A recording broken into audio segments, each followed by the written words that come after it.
सुंदर मिला। ले लो गुरु जी का ज्ञान, अवसर सुंदर मिला।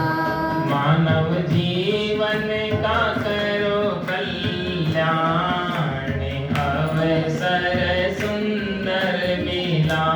मानव जीवन का करो कल्याण, अवसर सुंदर मिला। ले लो गुरु जी का ज्ञान, अवसर सुंदर मिला।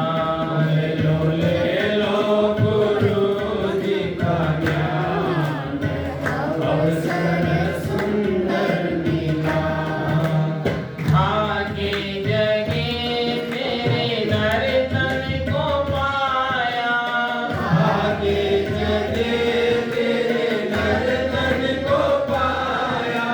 फिर भी गुरु ज्ञान तुझको न भाया, फिर भी गुरु ज्ञान तुझको न भाया। चित कर ले अरे नादान, अवसर सुंदर मिला। चित कर ले अरे नादान, अवसर सुंदर मिला। ले लो गुरु जी का ज्ञान, अवसर सुंदर मिला। ले लो गुरु जी का ज्ञान, अवसर सुंदर मिला। मानव जीवन का करो कल्याण, अवसर सुंदर मिला। मानव जीवन का करो कल्याण, अवसर सुंदर मिला। माया की मस्ती में गाय को भूले, माया की मस्ती में काहे को भूले। माया की मस्ती में गाय को भूले। माया की मस्ती में काहे को भूले। हाथ न देंगे जिन पर तू भूले, साथ न देंगे जिन पर तू भूले। कर भक्ति भजन सुबरान, अवसर सुंदर मिला। कर भक्ति भजन सुबदान, अवसर सुंदर मिला। ले लो गुरु जी का ज्ञान, अवसर सुंदर मिला। ले लो गुरु जी का ज्ञान, अवसर सुंदर मिला। सत्संग की गंगा में गोता लगा ले, सत्संग की गंगा में गोता लगा ले। सत्संग की गंगा में गोता लगा ले। सत्संग की गंगा में गोता लगा ले।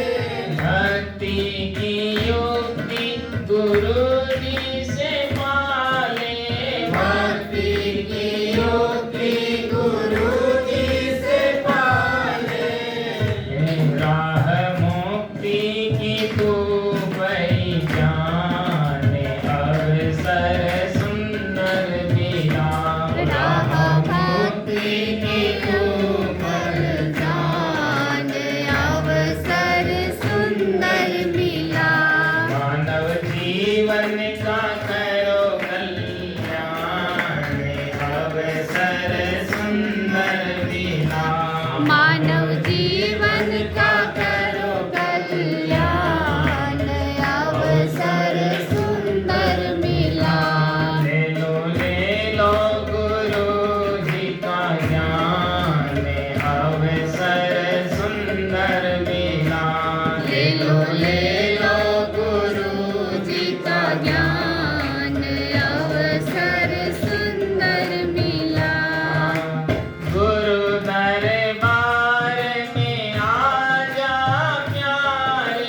गुरु दरबार में आजा प्यारे, गुरु दरबार में आजा प्यारे, गुरु दरबार में आजा प्यारे, मिट जाएंगे जग दुख सारे, मिट जाएंगे जग दुख सारे, बनो कहते प्रभाकर महान, अवसर सुंदर मीना। बनो कहते प्रभाकर महान, अवसर सुंदर मिला। ले लो गुरु जी का ज्ञान, अवसर सुंदर मीना। ले लो गुरु जी का ज्ञान, अवसर सुंदर मिला। मानव जीवन का करो कल्याण, अवसर सुंदर मिला। मानव जीवन का करो कल्याण, अवसर सुंदर मिला। बोलिए सद्गुरु देव की जय, सत्य धर्म की जय, इस ज्ञान गंगा की जय।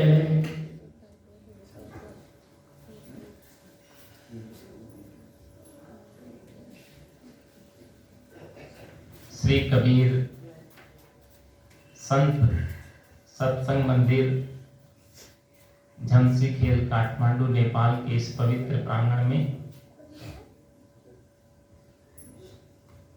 मंच पर विराजमान परम श्रद्धेय संत श्री तत्पर साहेब जी, बुरहानपुर कबीर निर्णय मंदिर से पधारे हुए वयोवृद्ध संत श्री उत्तम साहेब जी, पूजनीय संत समाज, साध्वी समाज, सत्संग प्रेमी सज्जनों, श्रद्धा मूर्ति देवियों और प्यारे बच्चों,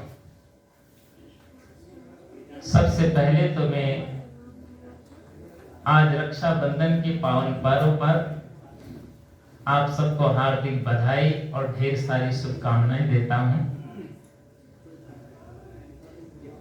आज इस पवित्र पर्व के उपलक्ष्य में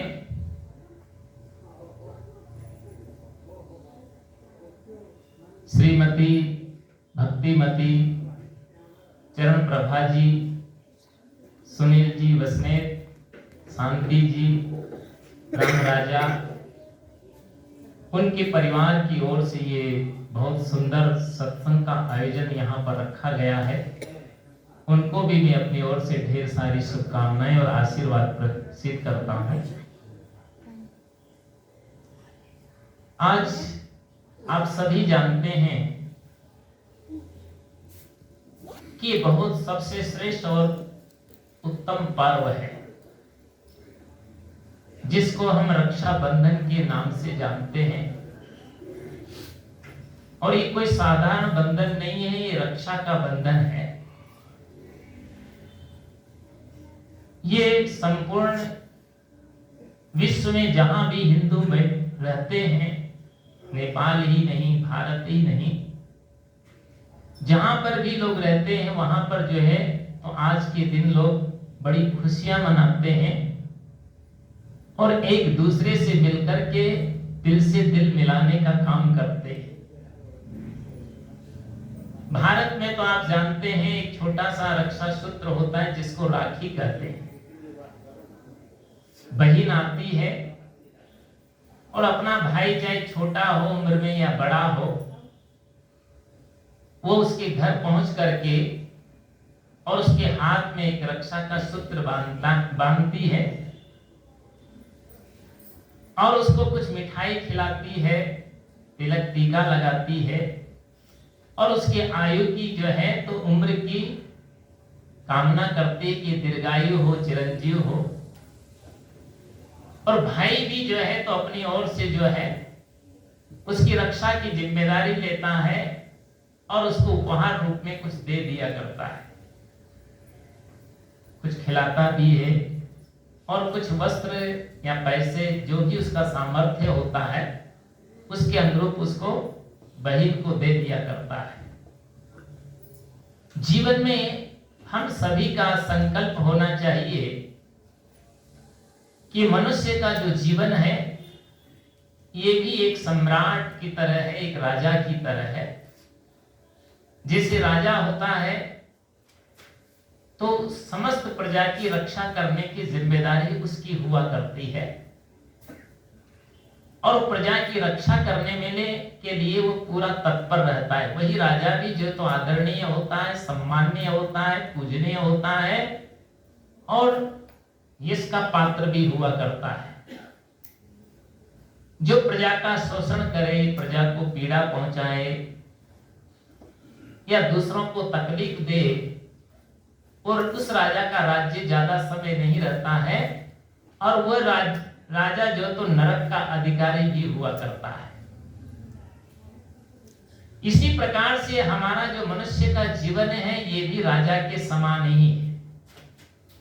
और त्रिखानी के जितने भी प्राणी हैं, जलचर, थलचर, नभचर या अंडज, उष्मज और पिंडज के जितने भी चींटी से लेकर हस्ती तक जितने भी प्राणी हैं वो सब हमारी प्रजा के समान है। उनकी रक्षा करना भी हमारा कर्तव्य बनता है। हम अपने मन में ये संकल्प बनाएं कि हम तन से भी दूसरे की रक्षा करेंगे,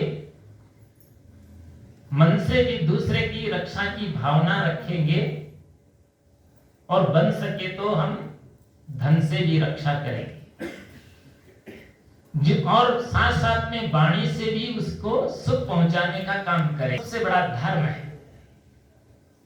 सदगुरु कबीर साहब ने तो कहा कि जहां दया तहां धर्म है, जहां लोभ तहां पाप, जहां क्रोध तहां काल है और जहां क्षमा तहां आप। ये उनका प्रसिद्ध दोहा है। सबसे बड़ा धर्म भी वही है, रक्षा करना ही सबसे बड़ा धर्म होता है। इसलिए आज के दिन हम सब लोग मन में संकल्प करें कि मन, वाणी और कर्म से किसी भी प्राणी की को पीड़ा न दे।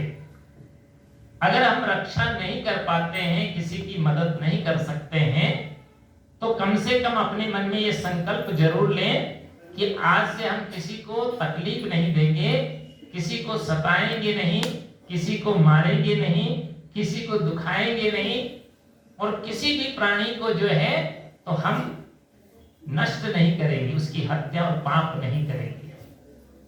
क्योंकि दुनिया में सबसे बड़ा पाप क्या होता है? वो जीव हिंसा सबसे बड़ा पाप होता है। इससे बड़ा पाप दुनिया में कुछ नहीं हुआ करता है। एक बार जो है तो मैं यहाँ ठीमी में गया था, कई साल पहले की बात है।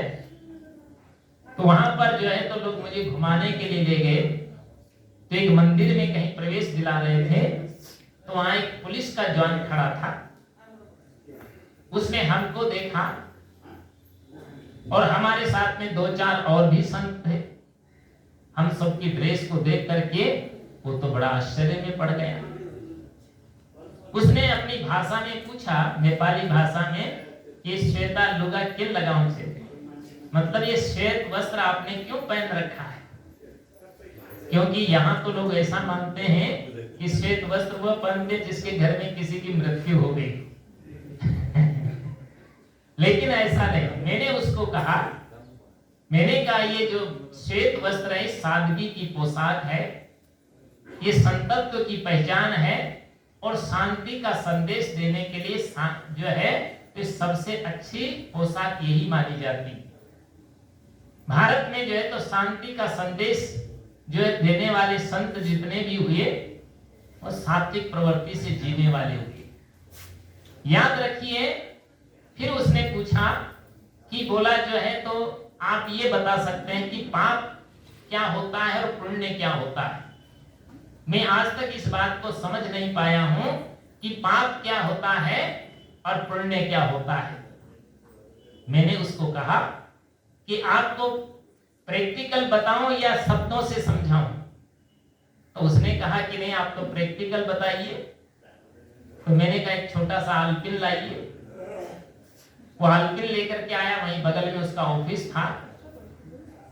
और जैसे आलपिन लेकर के आया तो मैंने कहा जरा इधर अंगुली लाइए, आपकी अंगुली में अगर इस आलपिन को जो है तो चुभाया जाए तो कैसा लगेगा आपको। तो उसने कहा इससे तो पीड़ा होगी, ब्लड आ जाएगा, तकलीफ होगी और हमारी अंगुली खराब हो सकती है। तो मैंने कहा आपको तकलीफ होगी तो आपको दुख हुआ सुख हुआ। तो उसने कहा इससे तो मेरे को बहुत दुख होगा, इससे पीड़ा होगी।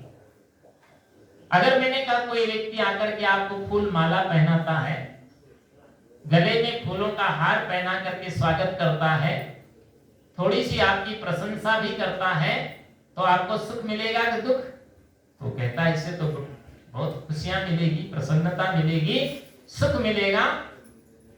तो मैंने उसको बताया कि मैंने कहा जो दुख देना ही सबसे बड़ा पाप है और दूसरों को खुशियां देना ही सबसे बड़ा पुण्य है। अष्टादश पुराणेषु व्यासस्य वचनम द्वयम् परोपकार पुण्याय पापाय परपीडनम। 18 पुराण की संरचना करने के बाद वेद व्यास जी ने जो है तो सारे धर्मों का सार उन्होंने सिर्फ 2 शब्दों में बताया। कोई उनके पास आता है और उनसे कहता है कि आप धर्म का सार हमें बता दीजिए। तो उन्होंने कहा 18 पुराणों का आप अध्ययन कर लीजिए या सुन लीजिए। तो आप जानते हैं इस कलयुग में किसी को पुराण सुनने की फुर्सत ही नहीं। सुनने की तो बहुत दूर की बात है कि आदमी के पास जो है तो बैठने की फुर्सत नहीं है। तो याद रखिए, तो उन्होंने बहुत संक्षेप में 2 शब्दों में 18 पुराणों का सार वर्णन किया कि परोपकार करने के समान कोई पुण्य नहीं होता है और दूसरों को पीड़ा देने के समान कोई पाप नहीं होता है। इसलिए जिंदगी में याद रखिए कि हमारे मन से, हमारे कर्म से, हमारी वाणी से और हमारे द्वारा कभी भी किसी को किसी प्रकार की पीड़ा नहीं होनी चाहिए। ये अपने मन में आप संकल्प करिए और याद रखिए कि हम दूसरों की रक्षा करने की जिम्मेदारी लेते हैं। और वो रक्षा सूत्र कोई धागा होता है, उस धागे में इतनी ताकत होती है कि एक दूसरे की रक्षा करने की जिम्मेदारी ले लेते हैं। जैसे कोई हमारे पास आता है, गुरुजनों के पास आता है और गुरुजन उसको क्या करते हैं, 3 धागे की एक जने उसके गले में डाल देते हैं, मणिका उसको पहना देते हैं, उसको कंठी करते हैं। कंठी उसको कहते हैं जो कंठ में पहनी जाती है। और उस धागे में इतनी ताकत होती है कि उसके पूरे जीवन की दिशा और दशा दोनों को बदल देता है। उसका जीवन भी स्वच्छ होता है, उसका मन भी पवित्र हो जाता है और उसकी वाणी भी मधुर होती है और उस दिन से वो कर्म भी अच्छे करने लगता है। क्योंकि जिंदगी में याद रखिए, कर्म आपको दुनिया में कोई भी तकलीफ नहीं दे सकता है न, और उस व्यक्ति को किसी का डर और भय भी नहीं रहता। ये भी आप अच्छी तरह से समझ लीजिए।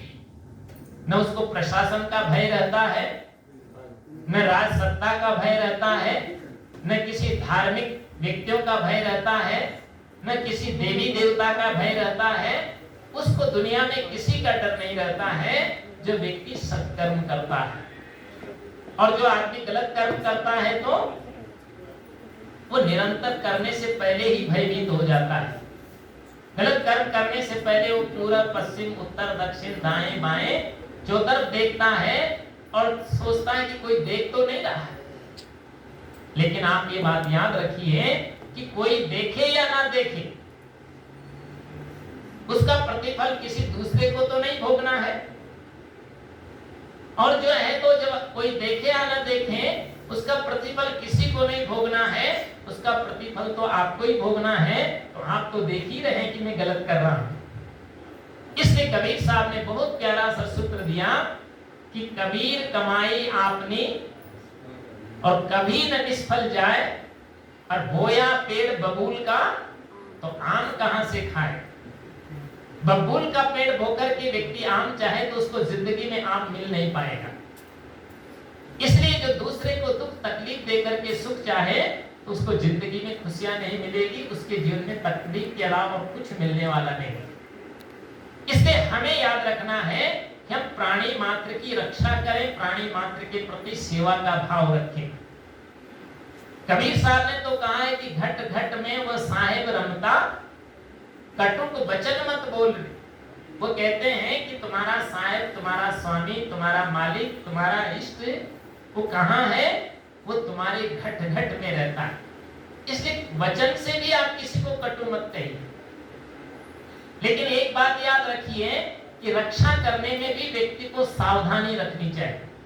कितने लोग होते हैं जो रक्षा नहीं करते हैं लेकिन उसका पात्र नहीं देख पाते, और पात्र नहीं देखने से क्या होता है, वो खुद भी खतरे में पड़ जाते हैं। जैसे एक उदाहरण के तौर पर आप समझें, एक जंगल में एक शेर और शेरनी के दो बच्चे थे। शेर और शेरनी तो जंगल में विचरण करने के लिए चले गए और शाम तक जब नहीं लौटे तो वहां उनके बच्चे भूख से तड़प रहे। संजोग ऐसा हुआ, घटना ऐसी घटी कि उसी समय उस बच्चों के पास में एक बकरी पहुंच गई। बकरी जानते हैं ना? तो जो है तो बकरी जब वहां पहुंचती है तो उस बकरी को ने देखा कि इस दोनों बच्चे बहुत भूखे हैं, रो रहे हैं, इनकी आंखों में आंसू हैं, तड़प रहे हैं। तो बकरी उनके पास जाती है तो उसको देख करके उसके पास में वो दोनों बच्चे आ गए। उन्होंने, बकरी ने पूछा, बोला आप बच्चों तुम क्यों दुखी हो? तो उसने कहा दीदी हमको बहुत भूख लग रही है। बकरी ने कहा कि घबराइए मत, ये देखो मेरे थनों में, मेरे स्तनों में दूध है, तो एक एक स्तन का दूध पान कर लो। उस बकरी ने दोनों को एक एक जो है स्तन पान करा दिया और वो बच्चे दूध पी करके तृप्त हो गए, बहुत खुश होकर के उछलने लगे। बकरी जाने वाली थी, इतने में जो है तो शेर और शेरनी दोनों आ गए। जब देखा कि अरे हम शिकार के लिए बाहर ढूंढ रहे थे और शिकार तो यहाँ बच्चों के पास ही घूम रहा है, ये देख करके उसकी तरफ गुर्राए हो शेर शेरनी।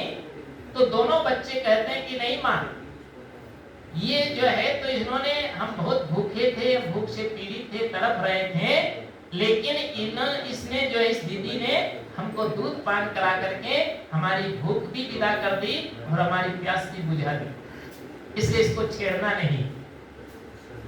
ये सुनकर के शेर शेरनी भी खुश हुए और उसको कहा कि अब दीदी तुमको कोई डर नहीं, जंगल में चरने में विचरने में तुम निर्भय होकर के आसानी से विचरण कर सकती है। ये बात एक चील देख रही थी। चील आकाश से उड़ते हुए देख रही थी। जब बकरी आगे गई तो चील उसके पास में आकर के क्या बोलती है कि बोला, अरे शेर शेरनी के पास जाकर के तुम कैसे बच गई? वो तो तुमको खा जाते। उसने कहा मैंने उसके बच्चों की रक्षा किया है, उसको दूध पिलाया है, मैंने उसकी मदद किया है, इसलिए उसने भी मुझे जो है तो रक्षा करने का वरदान दिया है कि तुम्हें अब इस जंगल में कोई भय नहीं है, तुम आराम से स्वतंत्र होकर के विचरण कर सकती है। उसने कहा अच्छा, इसलिए रक्षा करना बोला धर्म होता है। उस चील ने भी वो बात सुन लिया।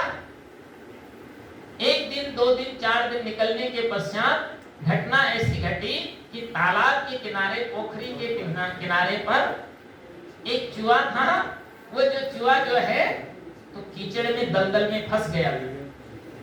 वो निकलना चाहता था लेकिन निकल नहीं पा रहा था। वो चील ने जो है तो उड़ते हुए उस चूहे को देखा और उस बकरी की बात याद आई कि अरे भाई, उस जो बकरी ने उसकी रक्षा किया था तो हमारा भी फर्ज बनता है कि इस चूहे की रक्षा और मदद करना चाहिए। उस चील ने उड़ते उड़ते आकर के उस चूहे को जो तो अपने पंजों से उठाया और पानी में थोड़ा सा जो है उसको हिलाया तो उसकी मिट्टी भी साफ हो गई और लेकर के वो उसको उड़ गई और दूर जाकर के टीले पर उस चूहे को वहां रखा। सर्दी का समय था, वो बहुत ठिठुर रहा था, चूहा बहुत घबरा रहा था और सर्दी के मारे कंपन हो रहा था, उसके शरीर में कांप रहा था। तो उसने सोचा अब क्या करें, अंधेरा भी हो चुका था, तो उसकी ठंडी दूर हो इसलिए उसने पंखों में उसको दबा लिया। किसने? उस चील ने पंखों में उसमें दबा लिया। थोड़ी देर के बाद जो है तो पंख के अंदर जो है तो उसकी जो तो गर्मी आई, चूहे का शरीर जो है तो स्फूर्तवान हुआ। उसकी सर्दी जब दूर हुई तो चूहा तो क्या किया उसने, तो आओ देखा ना ताओ, और उसी के जो है तो पंख को कुतर दिया। उसके पंख को ही ऐसी कैंची चलाया कि पूरे दोनों ही पंख उसके काट दिए, और जब सवेरे वो चील उड़ना चाहा तो उड़ ही नहीं पाया। जब उड़ नहीं पाया तब उसको जो है तो बकरी की बात याद आई कि बोला जो है तो उसने रक्षा किया था तो उसको ये परिणाम मिला, और मैंने जो रक्षा किया तो मेरा तो पंख ही काट दिया। संजोग से वो बकरी उधर से चरती चरती आई और सवेरे देखा तो चील ने कहा कि दीदी तुम्हारे कहने से देखो हमारा तो जीवन ही खतरे में आ गया। तब उसने कहा कि ओछे लोगों की कभी रक्षा नहीं करनी चाहिए।